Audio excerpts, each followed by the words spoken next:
Сіз грант тағайындау конкурсына қатысты толық ақпарат берілген бетке өтесіз.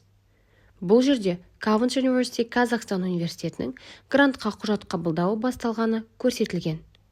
Грантқа өтінім қалдыру батырмасын баспас бұрын ұсынылған барлық ақпаратпен мұқият танысып шығуыңыз қажет.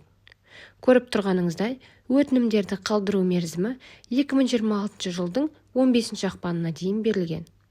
Мұнда гранттар бөлінетін бағыттар, іріктеу критерийлері, 3 кезеңнен тұратын грант алу процесі, нәтижелер көрсетілген. Барлық ақпаратпен танысқаннан кейін өтінім формасын толтыруға кірісе аласыз. Сізге ыңғайлы болу үшін бұл форма алдын ала толтырылған. Назар аударыңыз, барлық деректер дұрыс енгізілуі және құжаттардағы мәліметтерге толық сәйкес келуі тиіс. Алдымен аты-жөніңізді латын қарпімен, кейін тегіңізді, азаматтығыңызды көрсетесіз. Одан соң құжатқа сәйкес кирилл қарпімен толық аты-жөніңізді енгізесіз. Келесі кезекте ЖСН, жеке куәлік нөмірі. Егер 16 жасқа толмаған болсаңыз, туу туралы куәлік нөмірін тересіз. Құжаттың берілген күні, туған күніңізді көрсетесіз. Электрондық поштаңызды мұқият енгізу қажет. Себебі талапкерлермен барлық байланыс электрондық пошта арқылы жүзеге асырылады. Сондай-ақ байланыс нөмірін, тұрғылықты мекенжайды, жынысыңызды, қалаңызды және оқып жатқан мектебіңізді немесе колледжіңізді атауын көрсетесіз. Қазіргі таңда қай сыныпта немесе курста оқитыныңызды белгілеу қажет. Одан кейін жасыңызды көрсетіп, құжаттарды тіркеу кезеңіне өтесіз. Бұл бөлімде жеке куәлік немесе туу туралы куәлікті электрондық форматтағы 3-4 фотосуретті жүктейсіз. Мұнда GPA көрсеткішін енгізесіз. GPA алдыңғы академиялық жыл бойынша есептелуі тиіс. Яғни, егер сіз 11 жылдық білім беру жүйесінде оқысаңыз, GPA 10 сынып бойынша есептеледі. Ал 12 жылдық білім беру жүйесінде оқысаңыз, GPA 11 сынып бойынша есептеледі. Егер сіз колледждің соңғы курс студенті болсаңыз, GPA алдыңғы оқу жылы бойынша анықталады. Төменде өз транскриптіңізді жүктейсіз.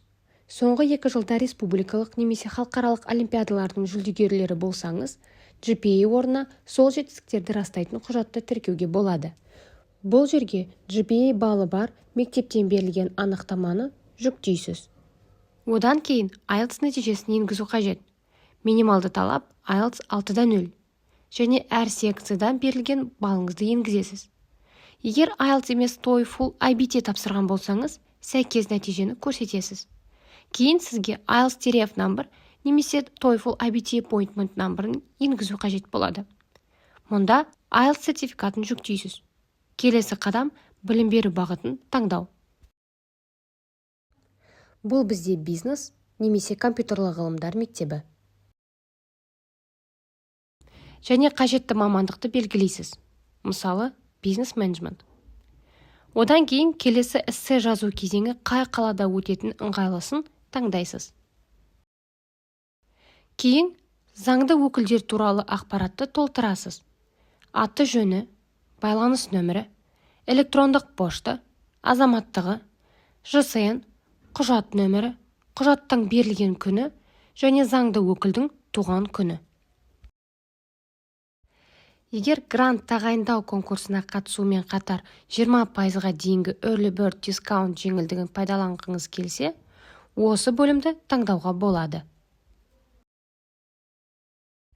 Бұл бөлімде GPA орнына соңғы 2 жылдағы республикалық немесе халықаралық олимпиадалардың жүлдегері екеніңізді растайтын құжатты тіркеуге болатыны көрсетілген. Аталған конкурсқа тек Қазақстан Республикасының азаматтары қатыса алады және құжат тапсыру тек 2026 жылғы мектеп және колледж түлектері үшін қолжетімді. Кейін грантқа өтінім қалдыру үшін 28 000 теңге көлеміндегі тіркелу жарнасын төлеу және дербес деректерді өңдеу келісімі туралы ақпарат берілген. Барлық келісімдерді белгілеп, Apply for Scholarships батырмасын басамыз.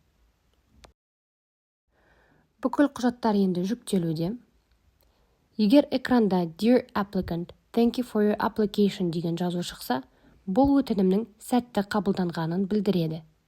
Осыдан кейін тіркелу кезінде көрсеткен электрондық поштаңызға университеттен автоматты хат жіберіледі. Хатта 28 000 теңге көлеміндегі жарнаны төлеу тәртібі туралы толық ақпарат беріледі.